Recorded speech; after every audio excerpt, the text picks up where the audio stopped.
everyone, it's Jeannie from A1 Vacuum and Sewing, and we are doing our Best of Kimberbell Club. And this is one that's been really requested a lot. So we decided, it's that time of year to stitch out your glitter-nosed reindeer tote.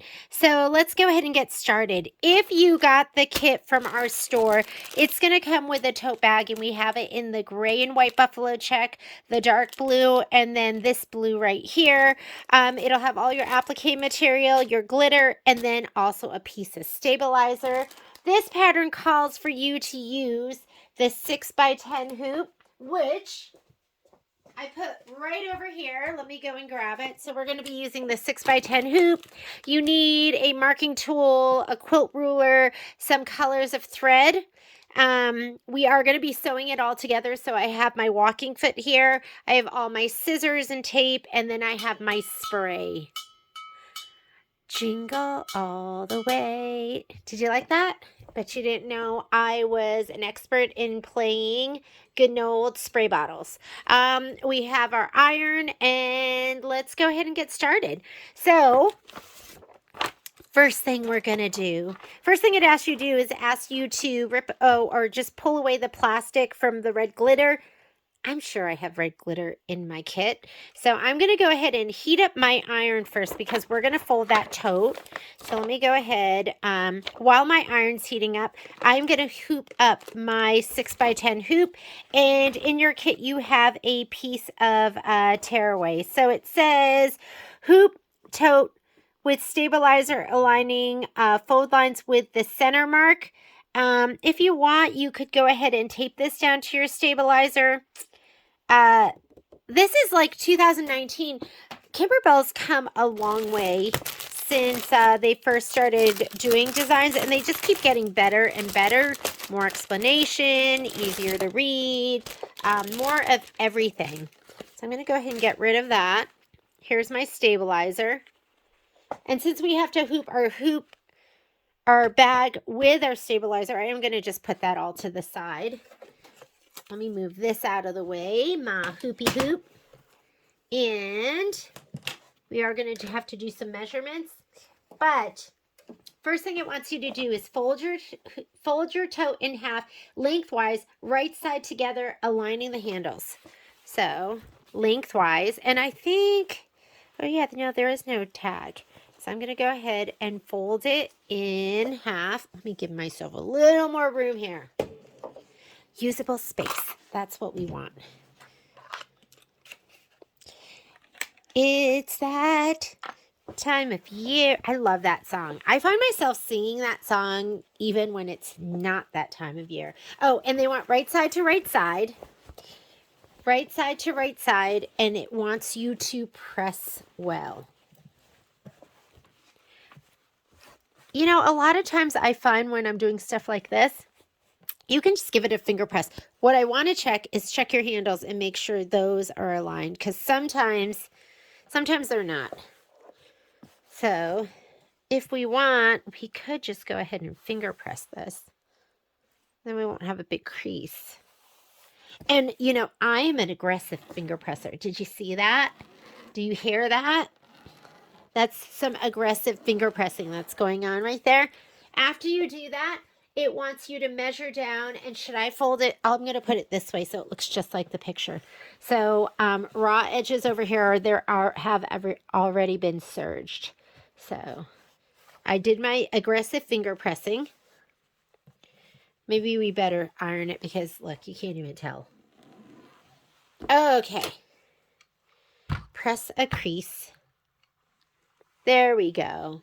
And then it says measure down 6 inches from the top and mark this point with a straight pin horizontally. So, because we are going to take it and we're going to fold it over that. So I'm actually going to just go ahead and it's my hot ruler. 6 inches. I can fold down here until this goes to this 6. Do you see that? There's my 6 right there. I love the hot ruler. Did you see they have a new big hot ruler? Because bigger's better, right? Not all the time. Okay. So right here, and you can go ahead and, it says, mark it with a pin. I'm not even going to mark it with a pin. Keeping the center crease aligned, fold tote down at pinpoint. Press well along the fold. Actually, I will press along the fold because we are going to go ahead and lay this down in the hoop, and I want it to have a nice crease so we can see it. Okay.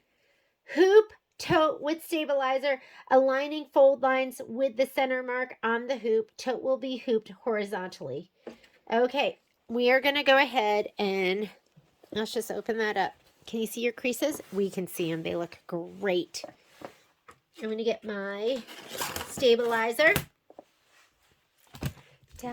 And maybe I'll turn it sideways so you can see. When we hoop this, we want to hoop this with our handles going that direction. I need a bigger studio. Maybe I'm going to talk to management. That would be me and Patrick. All right. Stabilizer. You should have a piece of... Oh, no. Oh, no. Your stabilizer is cut for a 5x7. And you need it cut for a 6x10. Hang on. Let me grab a piece of stabilizer. This will fit perfectly. This is really what you needed. Okay, we're going to put this in. And this is what you can do.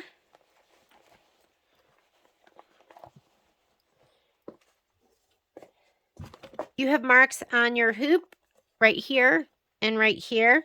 So get those kind of centered up. And if you want to make it really, really easy, I'm just going to kind of hold it like this. You could use, for stuff like this, let me show you a little trick.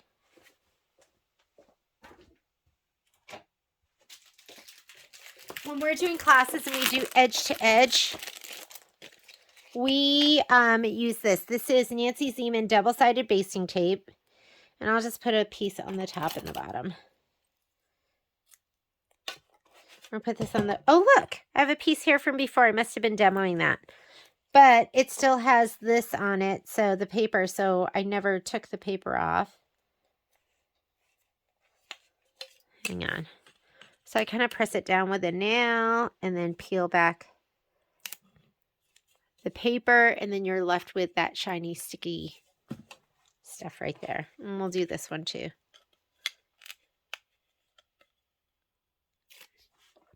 All right, so now what that does, and it's got to be Nancy Zeman double-sided. Don't use double-sided Scotch tape, anything like that. You will regret it. It is impossible to get off the hoop. So you can take this. Remember, that's going to go to the right. The handle's going to go to the right, so that's going to be your top. You're going to take your hoop, make sure the arrows are on the top because that tells you which way is up and down. And I'm just going to put this here and this here. I'm going to line that up with the center mark. And I'm going to pull this back just a little bit. So I'm going to push down right here. That's where my tape is. Smooth that out. And I'm going to push down right here on the bottom too. That's where my other piece of tape is. Okay, now it's not going to move. Now we can just go ahead and hoop. We need some more room here. Let me move this out of the way. Here's my bottom hoop. Lay my stabilizer down. This isn't going to move all over the place. I can just kind of plop it down right here. And then what I like to do is I like to get the top in place first.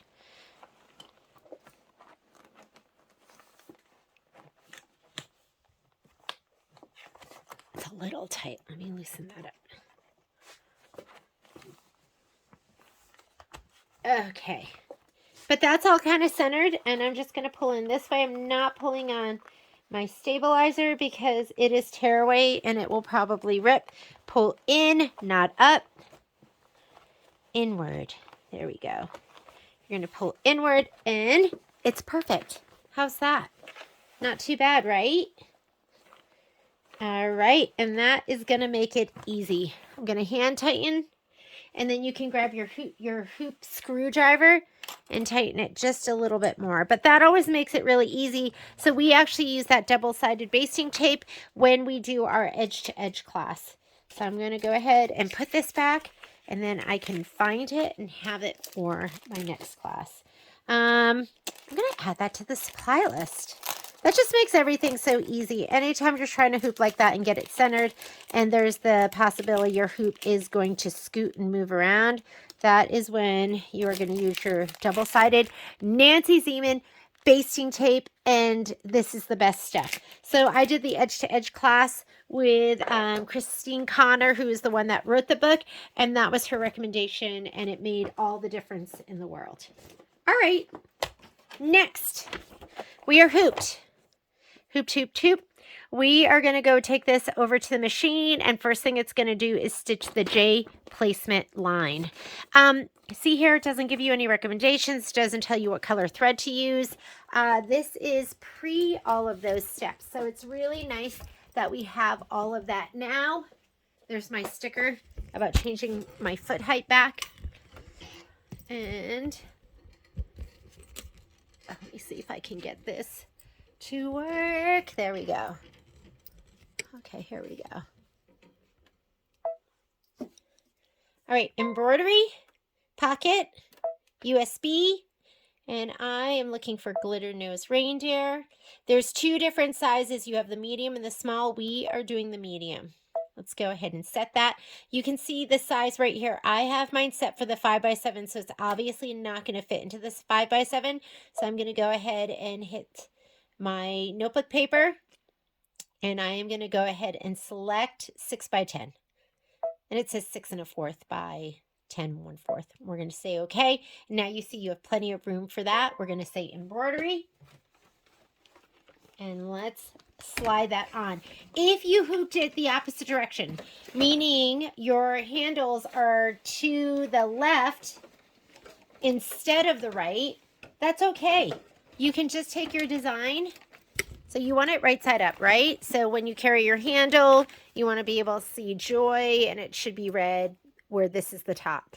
If by some chance your handle is over here, you're just going to take your joy and you're going to swing it around. So you can just rotate it. You would just go return, because you want to be on your main edit page, edit, or I could have done it from that page too. And you're going to just stitch it like that. But we have it hooped as per the instructions, so I'm going to put it the other way. We're going to say okay, embroidery. First step, doesn't really make a difference. Color doesn't make a difference. Fluff your bag. Make sure your handle's not tucked under on either side. Since I'm going to be appliquing it down with red, I'm just going to go ahead and put red in right now. Let me grab my red thread, and my favorite red is this red, which is called Wildflower. This is Glide, and I just bought a big king cone of it because I'm almost out. And like I said, this is one of my favorite reds ever in the history of reds. All right. It is going to do the placement line. And while it's doing that, you want to get your red polka dot fat. Whoops. I'd say I do that probably, I don't know, 20% of the time. I forget to hit my threading button. This is just a placement line, so I'm not worried about it. If it was a tack down, I would go back to the very beginning, but this is just placement. I'm going to grab my spray tent, my spray.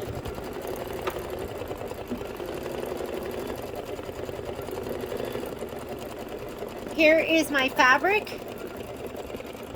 Over at my spray tent, here we go. Oh man, you're seeing all my mess. I think my spray tent is kind of janky. Like look at it. It's just like, it just doesn't sit flat, but who cares? Gonna lay my fabric down. Here's my spray, KK Ganold 100. It's my favorite. I should be a spokesperson. And just a little bit of spray. You don't need a ton of spray. You just want it to not move around when you're stitching. There's the cord for my camera because I'm filming, and we're going to go ahead and lay this down, make sure it covers the whole thing. If you wanted, sometimes when I'm doing larger pieces, I do like to put like a steam-a-seam, or, you know, I would use Misty Fuse. This will be fine. Get your applique scissors ready because we're going to go ahead and trim this up.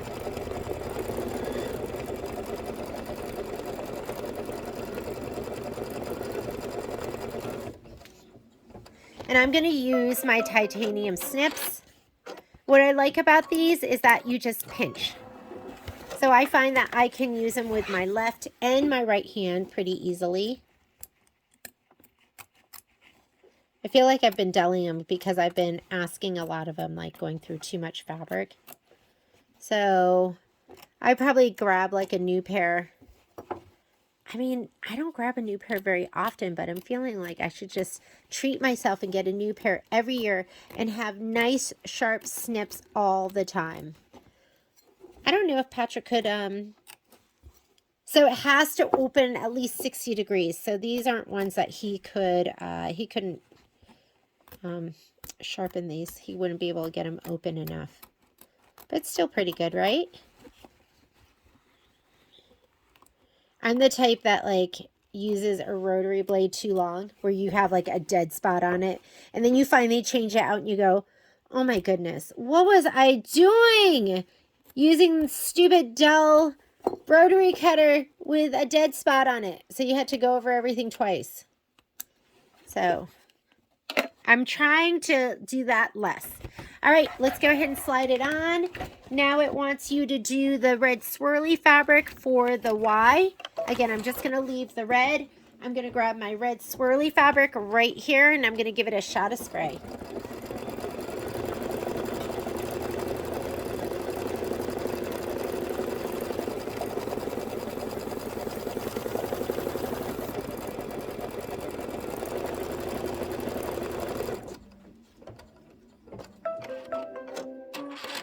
It's funny because if you were to do one of these now, like Kimberbell would definitely tell you to use tape. And in the instructions, it just shows you laying everything down. Isn't that funny? How Kimberbell has grown. I've always been a sprayer. I don't think we ever just put it down. Because you don't want it to move around. You want it to stay right where you tell it to stay, because you are the boss, ladies. Don't forget that. So it's doing the tack down, and then we are going to go ahead and trim it. Trim fabric close to the stitch line. So when we did these Kimberbell classes in the store, we used to do 2 at a time. We would do, I think we would do a 3-hour class, and we would do 2 projects, and we did them in the store, and it was so much fun. But it's fun not having to leave your house sometimes too, isn't it, ladies? And not having to create those big machines. And it's also nice that you can be anywhere. You can be anywhere and do a class with us now. We've met a lot of people all over the country, and that's been really nice.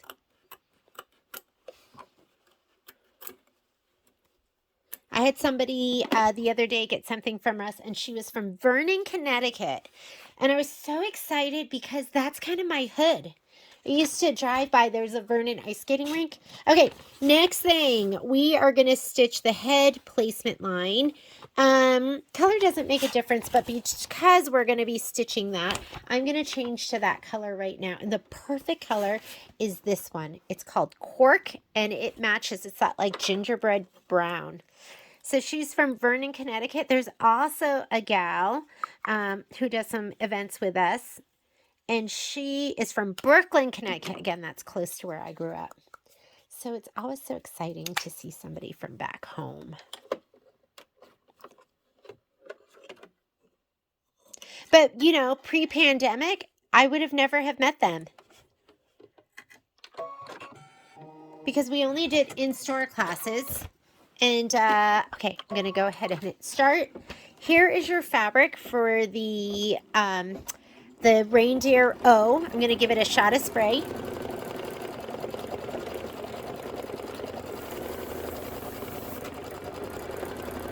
And it's a light spray, ladies. You don't want it to be too gummy. And I have in right now Madeira anti-glue. Actually, I think it's just an Oregon anti-glue needle. The Madeira anti-glues are also made by Oregon. I mean, the packaging just says Madeira. All right, put that down. You're going to go ahead and stitch it. But those are my favorite embroidery needles. They look like this, and I love them because, number one, they're anti-glue. I love them also because they're that gunmetal color, so when I put them down and I go to pick them up again, I don't mark them or anything. I just know which ones are my embroidery needles. And even, I do use a lot of spray adhesive, but even when I'm not using spray adhesive, I love them. They're a 7511. They're an embroidery needle, so they're slightly ballpoint. So you can go between fabrics to fabric. You don't have to switch if you're doing a knit and then back to a different needle if you're doing a woven. 7511, I'd call that a size small. And I always tell myself, smaller needle, smaller hole. So as long as I can do it with my 7511 needle, I do it with that needle instead of going up to an 8012, which is going to be a little bit bigger, or a 9014, which is going to be even bigger. But there are times where I do use an 8012. Actually, I use an 8012 Microtex usually, because that's what I sew with most of the time. And sometimes I'm lazy. I know you guys aren't like this, but sometimes I'm lazy and I don't change out my needle. And to me, the 8012 Microtex is the best all-around needle out there.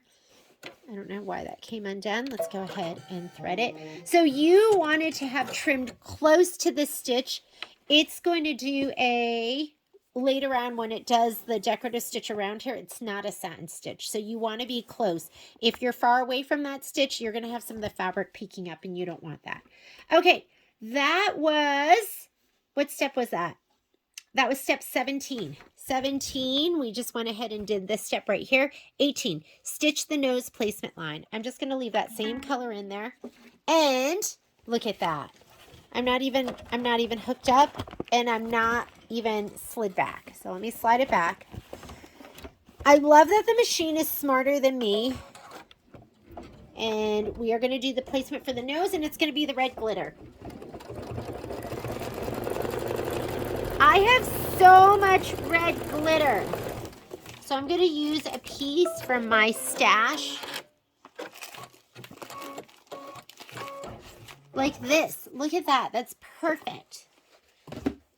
It's as though it was made for this project. I'm going to give it a little shot of spray.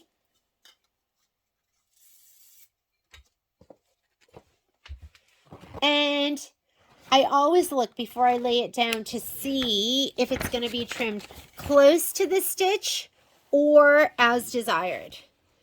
You're going to cover it, stitch the nose tack down close to the stitch. If it's close to the stitch, then I don't care if I'm like right on the edge. But if it's as desired, I want to make sure I have at least 1/8 of an inch all the way around. I'm going to go like this. Let me peek underneath here. I have lots of room there, and I'm going to peek underneath this way, make sure I have room side to side, and I do. All right. We better go ahead and, is this going to have a satin stitch around it? I don't think it does. I'm going to go ahead and change back out to my red thread. Does not tell you when to do that in these directions. So you kind of have to look at the sample, look to see how you want it. Does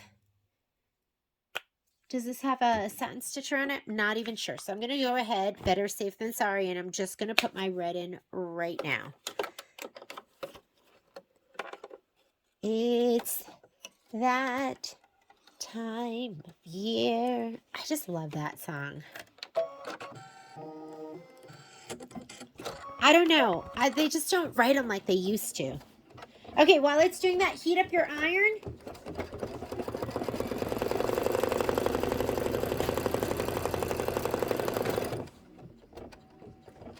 get your scissors. You're going to trim it. So step number 21 says trim glitter close to the stitch line. Somebody at the store the other day said they don't stitch with me because they said I go too fast. I'm sorry. I usually find like when I do an event, half the ladies are with me. Well, I'd say a third of them are faster than me, a third of them are slower than me, and a third are right with me. That's kind of just how it is though, right? And the great thing about these classes, you get the recording. So even if you miss the class or you fall behind, you can always go back to it. Is that like the cutest nose ever? So cute. Okay, using a press cloth, completely cover the applique glitter. Press hot iron directly over the applique glitter for about 15 to 20 seconds to adhere glitter to fabric. Pressing cloth is folded back in photo. So this is what they're using as pressing cloth. I use a Goddess pressing sheet. It's a Teflon sheet. It's my favorite. Or else I use whatever's laying around. I don't know about you. Sometimes I can't find what I'm looking for.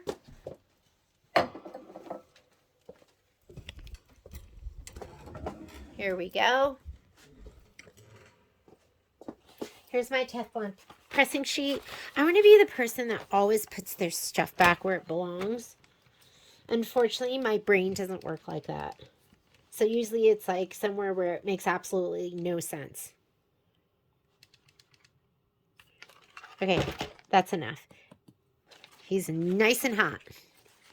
Oh my goodness, look. I just put it back where it belonged. That wasn't that hard. Okay, I'm going to slide this back on. Fluff it, ladies. Make sure you fluff that fabric, fluff the strap. You want to make sure nothing is curled under. I can't remember what project I was doing. I think it was Sweet as Pie, and I had something underneath my embroidery that wasn't supposed to be there. But make sure your strap is folded out of the way, and the other stuff is too. What is next? We're going to stitch the antler placement line. So I put in your kit, you got this, the brown textured fabric. And so let me go ahead and then the color I picked, they had like this reddish brown. So I thought this was really kind of pretty. I'm going to use this.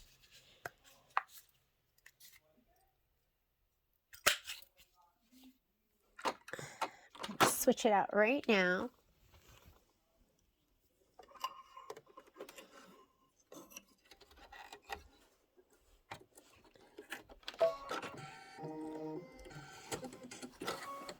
Okay, placement line first. While it's doing that, I'm going to give this a shot of spray.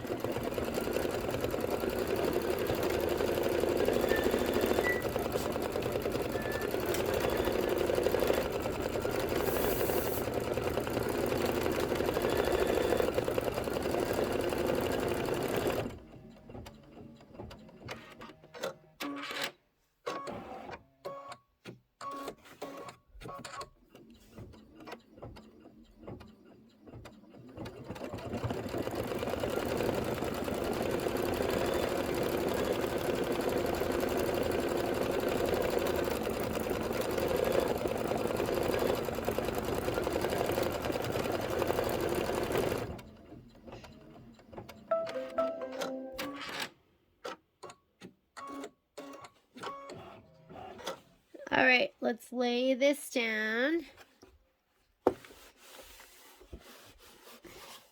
Do your tack down. Completely covering the placement line. Let's turn to page 25. Stitch the antler tack down line, trim fabric close to the stitch line, and then we're going to start doing our satin stitching.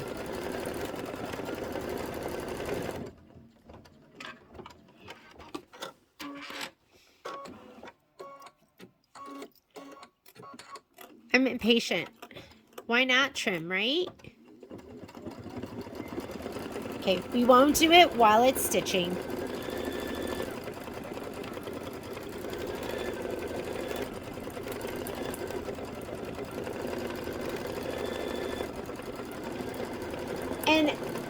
thinking I want to do a dark brown.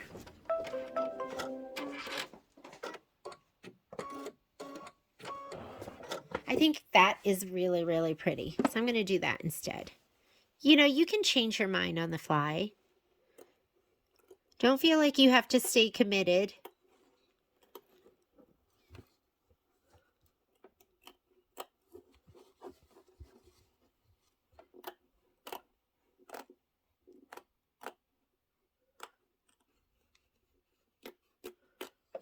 The snips, I think, are the perfect scissors for one layer. Once you get heavier than one layer, then that's when I switch to my double curves. But if I have just one layer, then I like my snips.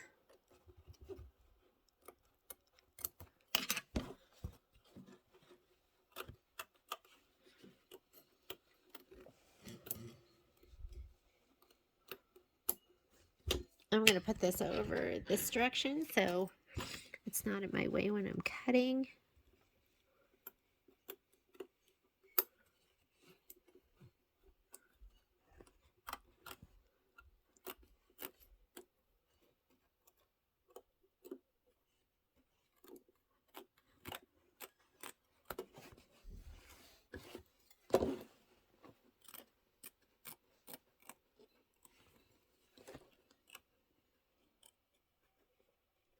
So today is the Monday before Thanksgiving.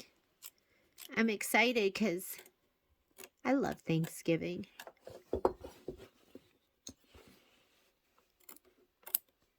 And I love Thanksgiving dinner, and I love celebrating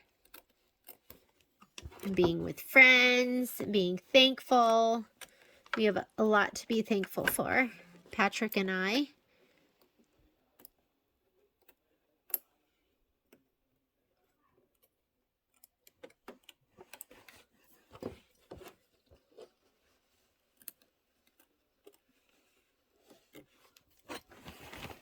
Slide that towards me a little bit. There we go.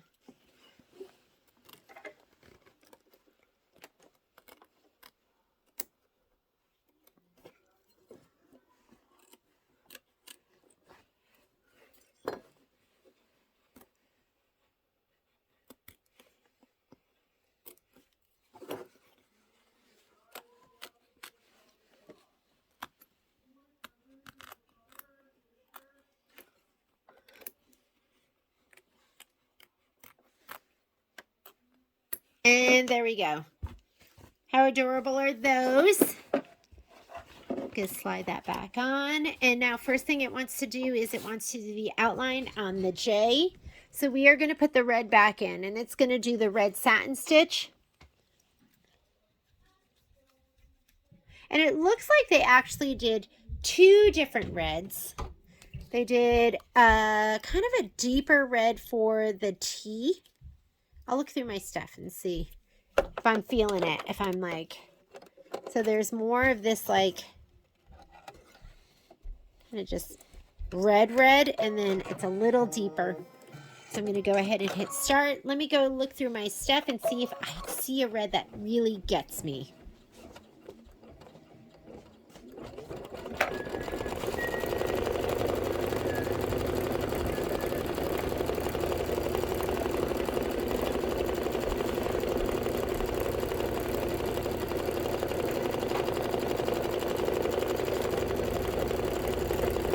That's pretty dark. Okay, that's not the right one.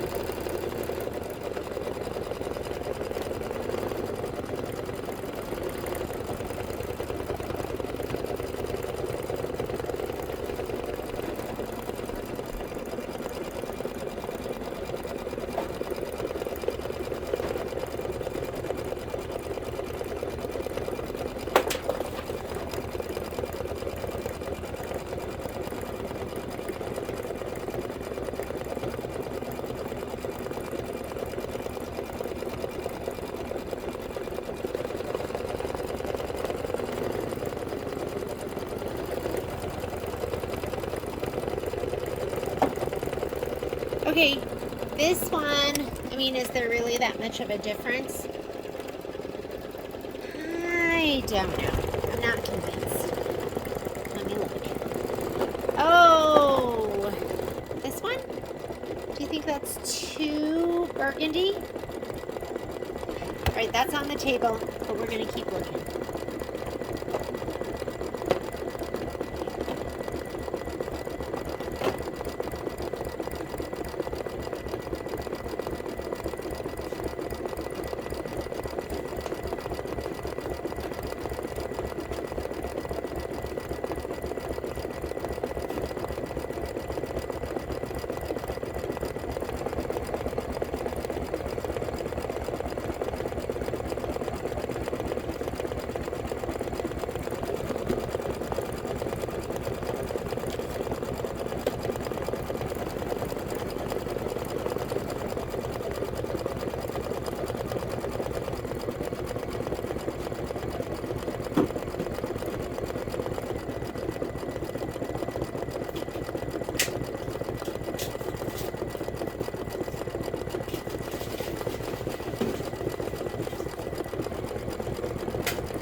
Thinking maybe I'll do this. It's kind of like a little bit deeper. Do you see that? Okay. We found a winner. Winner, winner.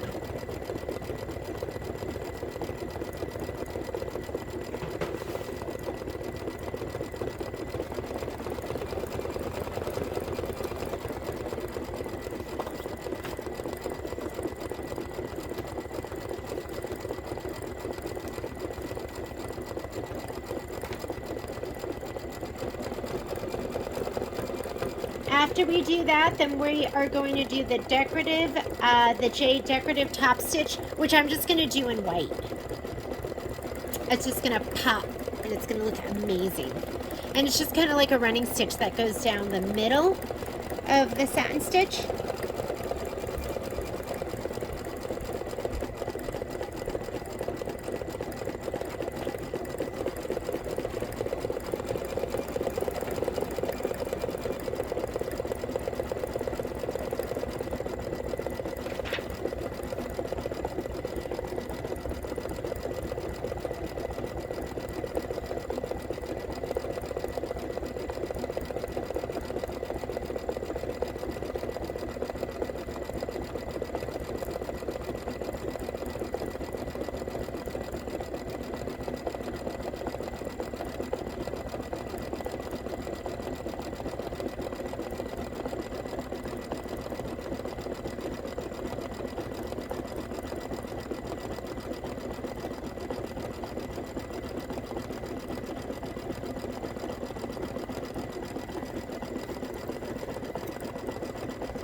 My favorite white is, it's called white, but it's OESD's and it's color 15. And it literally is just called white because they have ghost white, they have paper white, and 0015 is going to be just white. And you just don't realize how many different whites there are.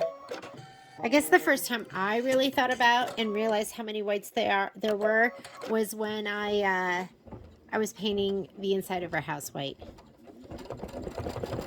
And we ended up painting it milk glass white, which was actually kind of a funny story.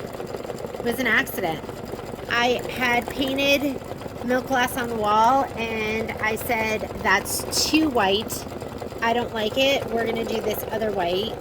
But then when I called our painter, I said, I want milk glass white. I don't know why. And when I got home that day, because they were at our house, I walked in and I thought, that is way too white. And he goes, well, it's milk glass. That's what you asked for. And I almost cried. I almost cried because they were all done with everything. And Patrick, who's so sweet, came home and goes, oh, it's okay. It looks great. I love it. Isn't that nice of him? He was so nice. And that is the story of how I painted the inside of my house the wrong color. Okay.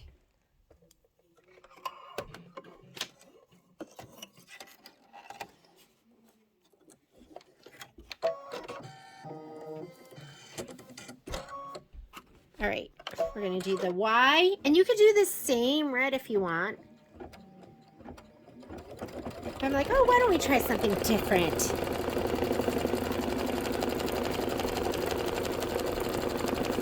So we're going to do the satin stitch on this, and then we're going to do the same thing, that running stitch kind of down the center, which really makes it pop.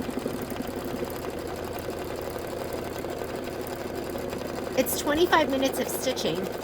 Doesn't seem like a lot of stitching, but once you add in the decorative stitching,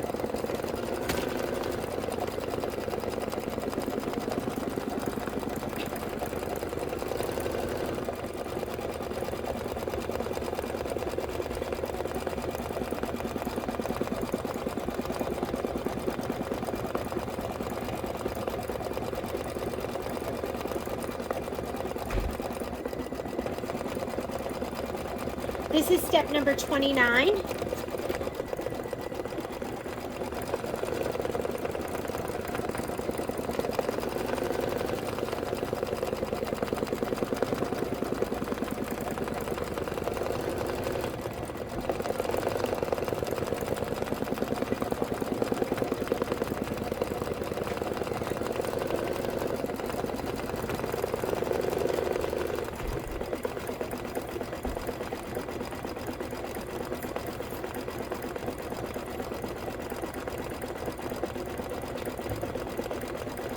That red is perfect.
Step number 31, you're going to change thread to the desired color and you're going to stitch the head decorative outline. So I'm going to be using that color that matches.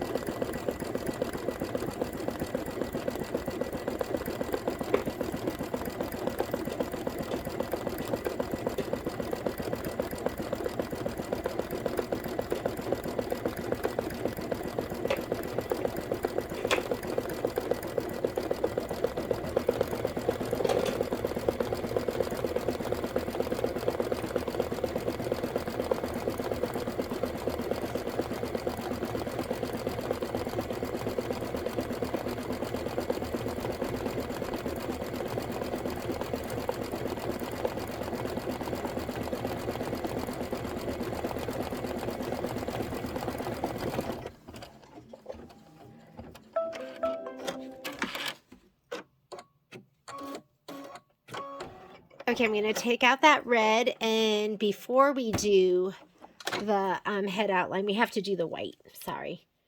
Was jumping ahead, which I often do. I'm going to put my white back in, number 15. I buy the great big cones. It's a better deal. The big cones are $16.99. And the little cones are $6.49. And the little cones are I think they're 1,000 meters, and the big cones are 5,000 meters.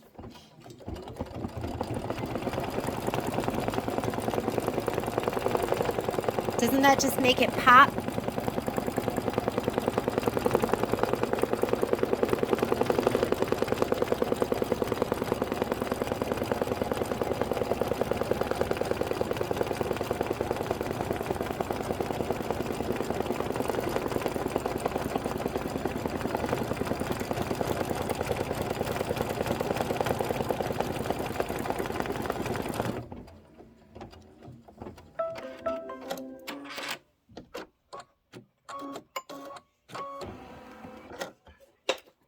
All right.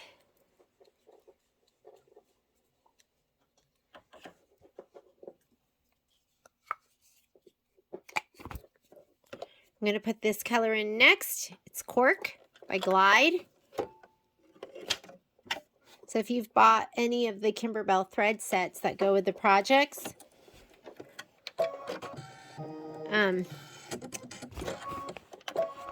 they use the Glide thread.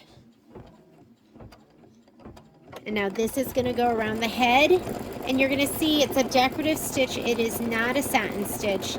And if you don't trim close, you're going to have a lot of threads kind of peeking through. So if you hear something, it's not me, it's Momo. Momo, hi.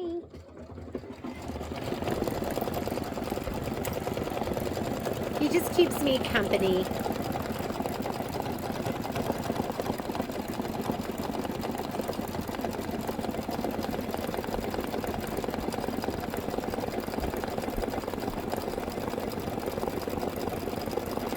Step number 32, change thread to desired color, stitch the Antler satin outline. That's going to be 8 minutes of stitching. So if you have something to do in your sewing room, that's going to be a good time to do it.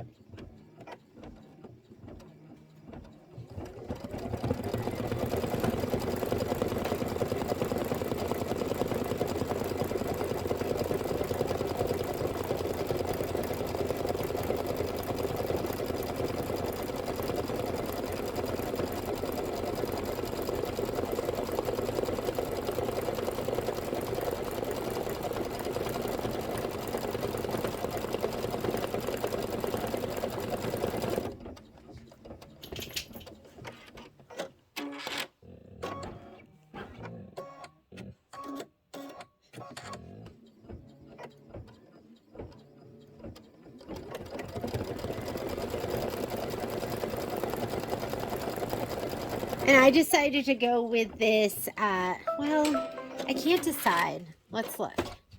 There's the red brown, or there's the dark brown. You know, maybe the red brown will be nice. I'm going to go with that. It's kind of what they use in the picture.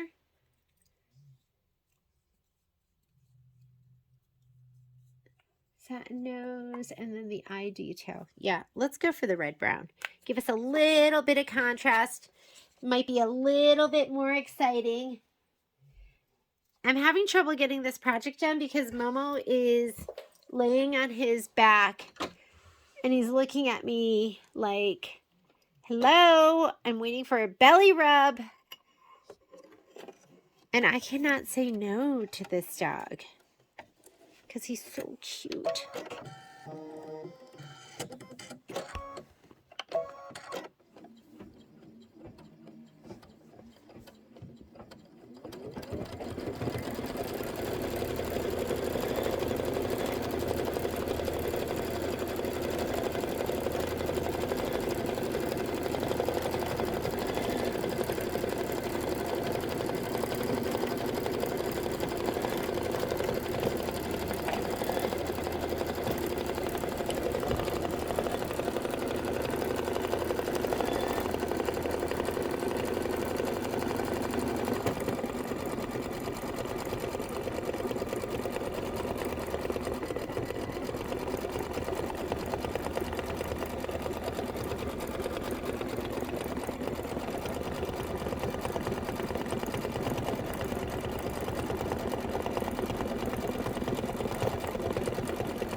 And next color is going to be black for the eyes.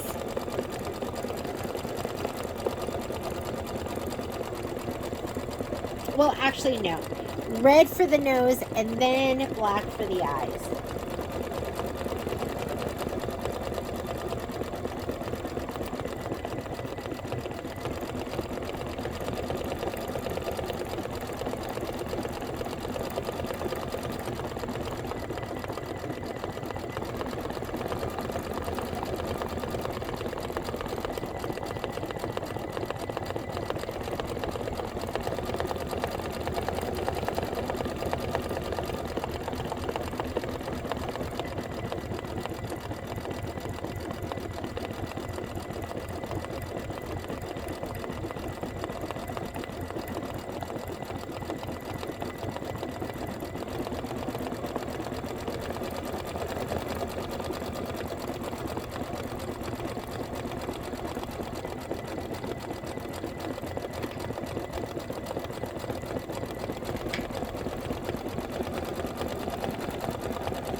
Okay, let's go ahead and put our red thread in. He's looking pretty cute.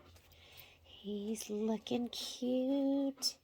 And that heavy breathing isn't me. It's Momosita.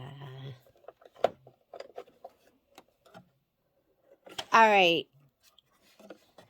I can't even believe, I'm almost embarrassed to tell you this, but Patrick and I are thinking about getting another dog. Are we crazy?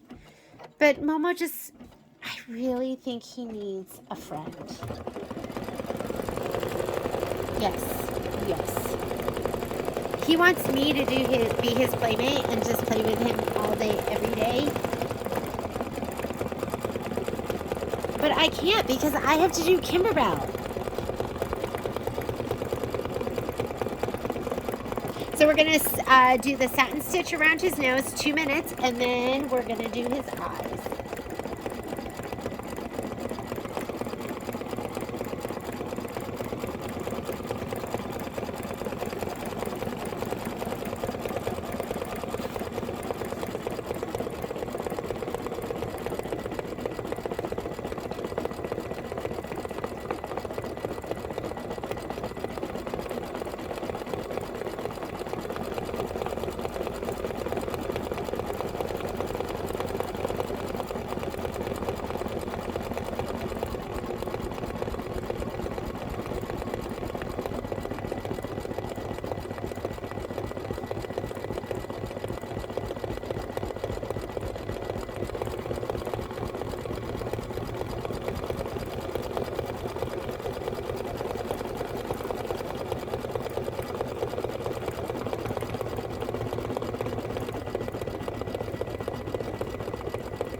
Okay, let's do his little eyes.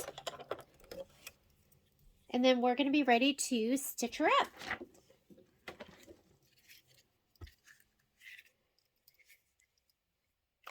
So I have one of these bags in the store. It's on the buffalo black and white buffalo check.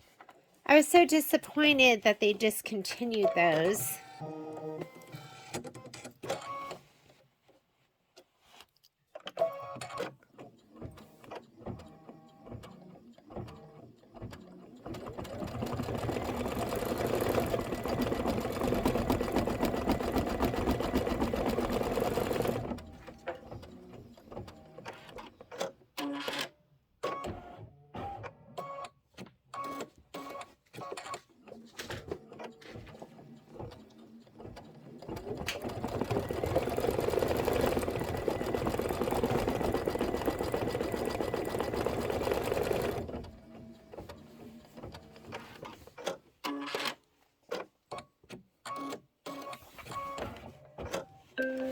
Right, and we are done with the embroidery.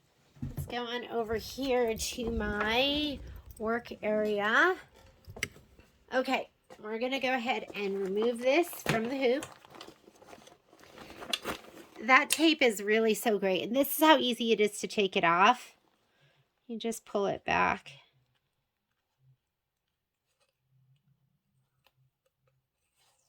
I have spent hours on some tape trying to get it off. Somebody came in and every single one of their hoops was covered in some kind of horrible double-sided tape, and it literally took hours to get it off.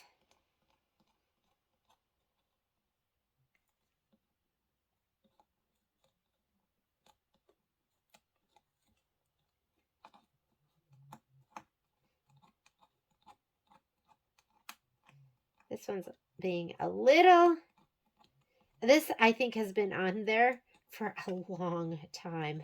I don't even remember putting it on. But you saw the one that I just put on the very top on how easily that one came off. So that's normally how it is if you don't let it just stay on there for ages. But even at its worst, it is nothing like that other tape that took me hours to get off of each hoop. We probably spent an hour per hoop. Okay, that is off. We're going to flip it to the back. Let's just go ahead and tear away our stabilizer. You can go as deep as you want with this. Get as much of it off or as little of it off. Whatever floats your boat.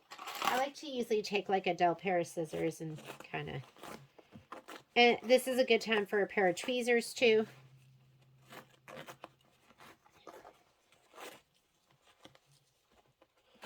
I'm the type that goes, just leave it. Who cares? But then I sit and I pick every little bit off. I go, I'm just going to take off a little more.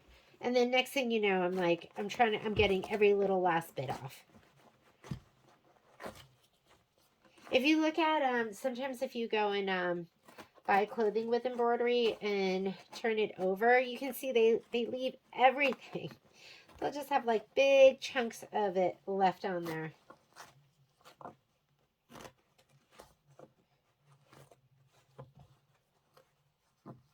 And I'll get it later. That's what I say. And look at me. See how I keep picking? Okay. We are going to, the instructions want you to fold tote in half widthwise, right sides together, aligning the handle, and press well. I'm not going to press it well because I'm going to box the bottom. And I don't really like totes that just kind of, you know, are sewn on the side. I like it when the bottom is boxed, and I'm going to show you how to do that if you've never done that before. And just match off those edges the best you can. I'm going to grab some Wonder Clips, and I'm just going to clip them up on both sides. I'm going to sew it together. The edges are already finished. They're already serged. So you don't have to do more than that. If you want to, you can. If you have a serger, you could just serge it again. Just make sure that, can you see that? That the top edge is lined up.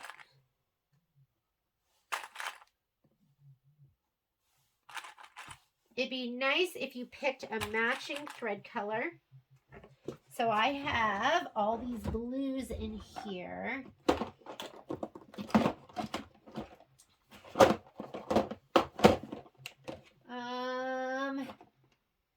This is probably good enough. Does not have to be perfect. I'm good with that. And let's go ahead and we're going to take it to the machine.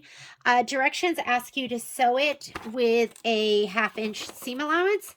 I'm going to use the seam allowance feature on my machine, and then I'll show you how to box that bottom. So let's come back over to the machine. I'm going to put the walking foot on.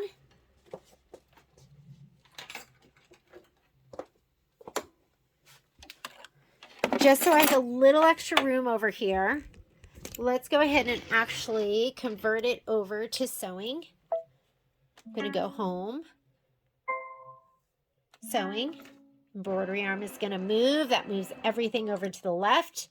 And let's go ahead and put on, we're going to put on our walking foot.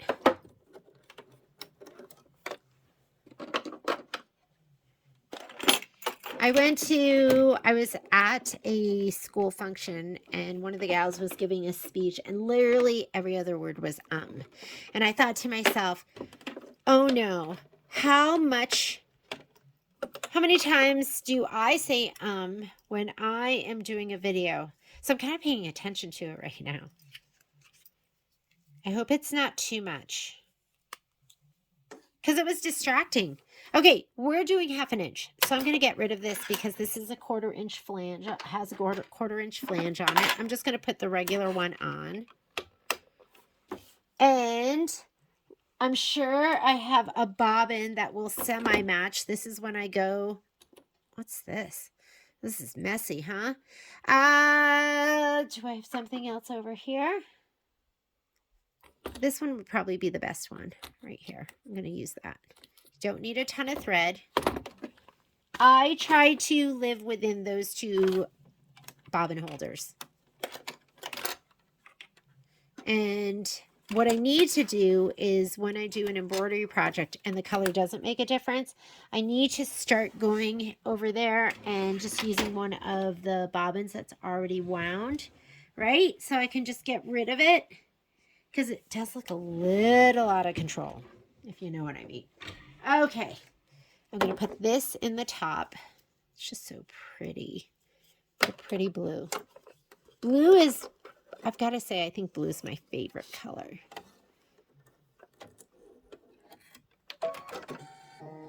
This is a good time to put a Microtext 8012. So I should actually change out my needle, and it is orange and purple on the top.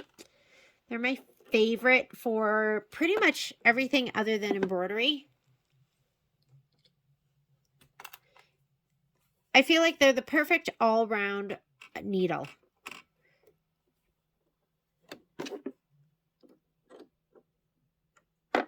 Remember, always hand tighten and then tighten a little bit more with a screwdriver.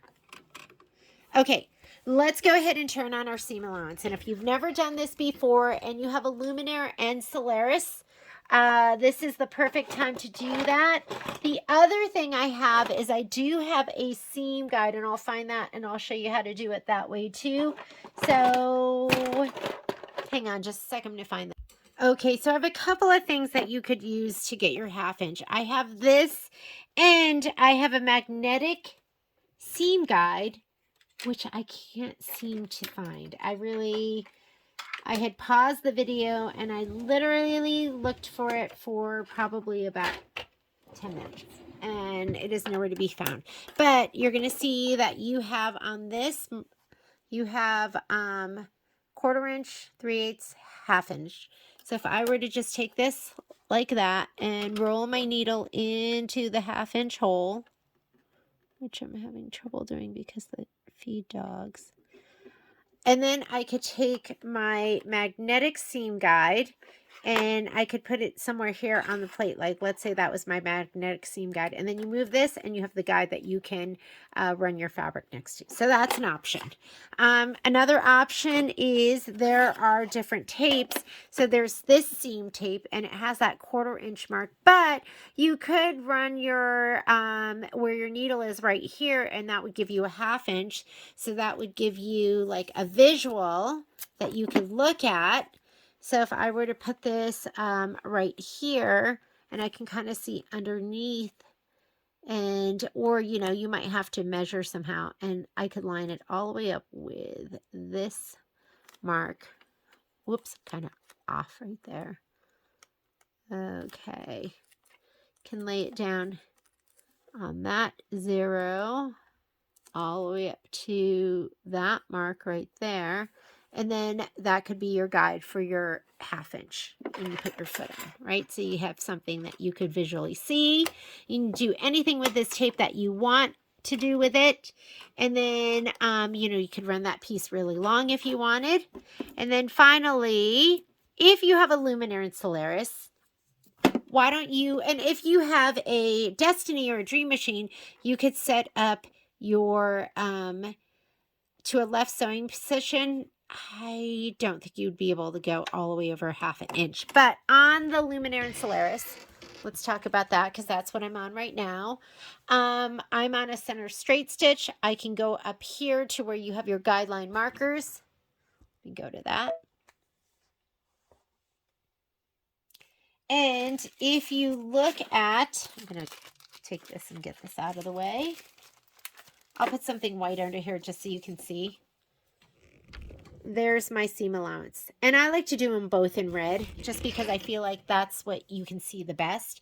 Where the fun happens is, so make sure it's on. You're going to go to your subs. And in your subs, this right here is going to be your seam line. You have grids, angles, and then you can just turn it off. But this is already highlighted. I'm set up for a 1/4 inch seam allowance. I'm just going to hold it down. 12.7 is going to be and I'll put it over here so you can see it change. Here, I'll just put it here in the white. I'm just hitting my plus button, and you can see it's getting wider, and that is a 1/2 inch seam allowance. Okay, let's go ahead and stitch it up. And I love the 1/2 inch. In that screen, I probably use guideline. My guideline marks the most because I do seam allowance a lot. I do use the grid lines as well. I don't really use the angles because I don't know. I don't know how best to use those. So I'm going to start up here, and then I'll back stitch. And I'm going to back stitch. Then we'll go back up again. Okay, there we go. I'm going to kind of hold this over to the side so I can see. And I'm just focusing over here, making sure that my red, which I know it looks like it's off, but here, we'll go right there and you can see it's kind of on. And I'm just going to make sure it stays on there the best it can. Take your time. You're saving time by not having to... And I know that's not totally lined up with both of them, but they are lined up because, you know, everything's laid nice and flat.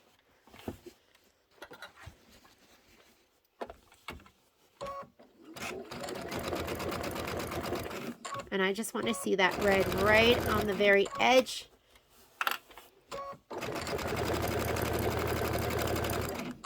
And if I go in a little bit or out a little bit, that doesn't really bother me. Okay, when I get to the bottom, I will back stitch.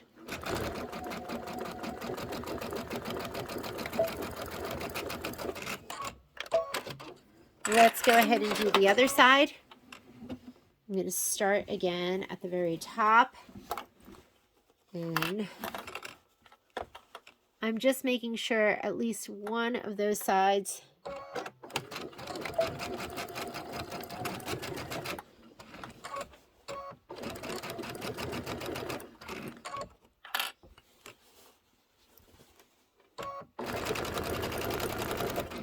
I'm not worried that the edge isn't totally lined up because I'm more worried that everything is nice and flat.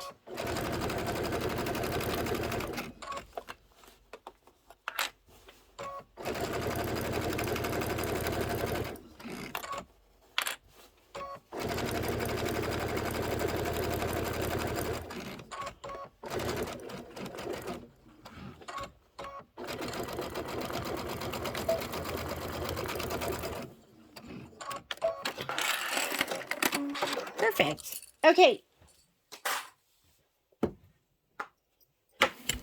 You can do a couple of things with the very top if you want. I usually will open these up and just take the seam and I'll just sew it at the very top. Because I just want that to lay nice and flat. So you could either like press it down this way, or like I said, I like to just go ahead and open it up nice and flat, get that strap out of the way, and I'm just going to top stitch. I'm going to top stitch right here, and then I'm going to top stitch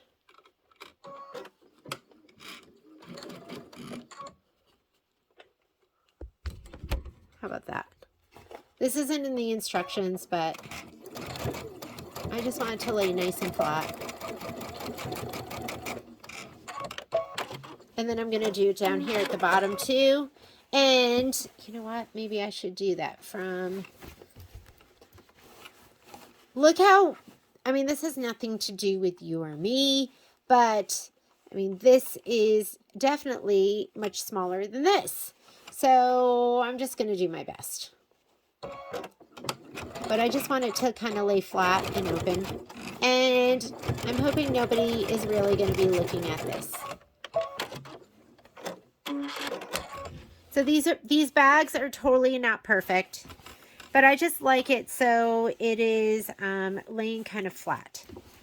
Let me go ahead, sorry, tossing around my camera. I'm going to do the other side, and by no means do you have to do this. My thread on the top side I think is a little bit of a better match. So I'm going to top stitch on this side.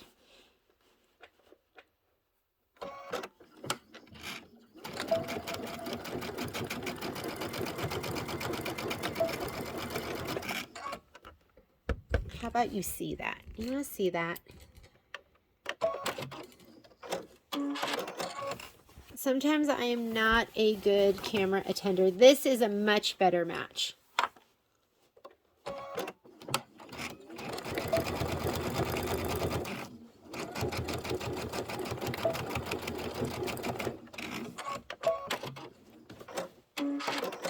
And now this is sewn nice and flat, which I prefer. And I'll cut off all those threads in a little bit. Let's go ahead and box the bottom, and let's talk about how to do that. I almost box all the bottoms of my bags. I don't like them to just lay, I don't like them to just be flat. I want them to kind of accommodate things. So all that you do is, and I'm on the inside of my bag, is I'm just going to go ahead and take my bag and open up the very corner. So here's our bag like this. I'm going to take that corner and just pull it like this. So that makes kind of like a triangle. And then you can decide how boxy you want that bottom to be.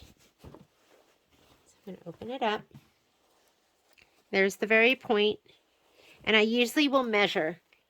So here is this ruler is 3.5. So 1 1/4 inches, 1 3/4 inches. So we have to go ahead and swing it this way. There's my seam, and 1 3/4 inches and 1 3/4 inches. Be like that.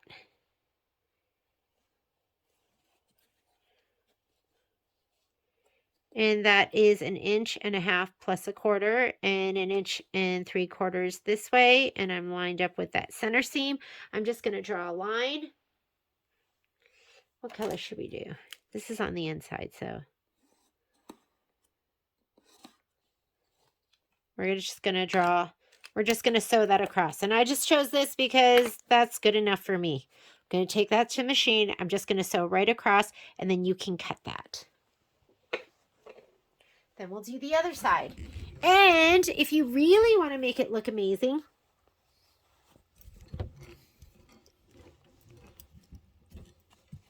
you could make a lining. How fantastic would that be? Oh, guess what? I set up my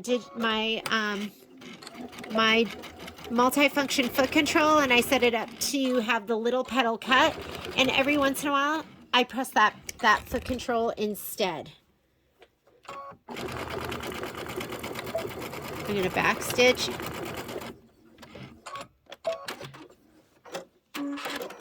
Okay, let's do the other one.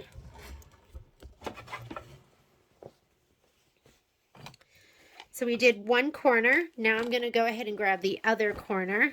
I like to do it from the side that has the little seam. And you want to make sure he's nice and pokey at the top.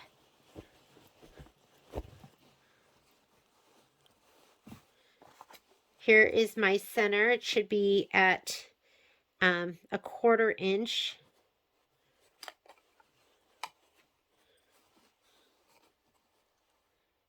And that looks good to me. Right like that. So that's 1 1/4 inches here and 1/2. So that's 1 3/4 inches. And this is 1 3/4 inches. So it's perfect. Okay, if you want to clip it or pin it, you can. I'm just kind of grabbing it right here. I'm going to take it right to the machine. And put this up here. And then I will get my camera angle perfect. And I can turn off my seam allowance right now if I want.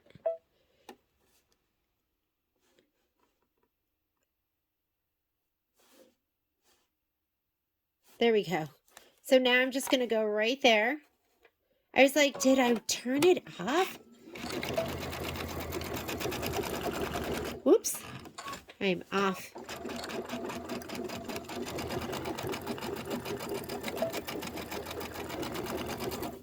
You always want to back stitch that.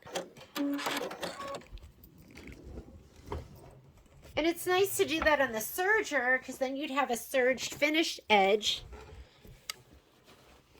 But I'm just going to go ahead and cut this. Don't worry. You can overcast it if you want, just on the sewing machine.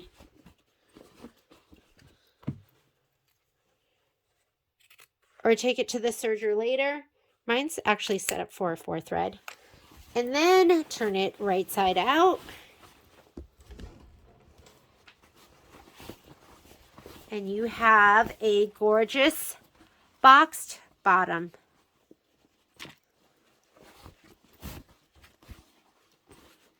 There we go. And now when you put stuff in your bag, it's made to be more square. It's not going to be that total just like flat bottom. Isn't that cute? And there we go. This is the glitter-nosed reindeer. And thanks for joining me. I'll see you for the live class in a couple of weeks. Bye.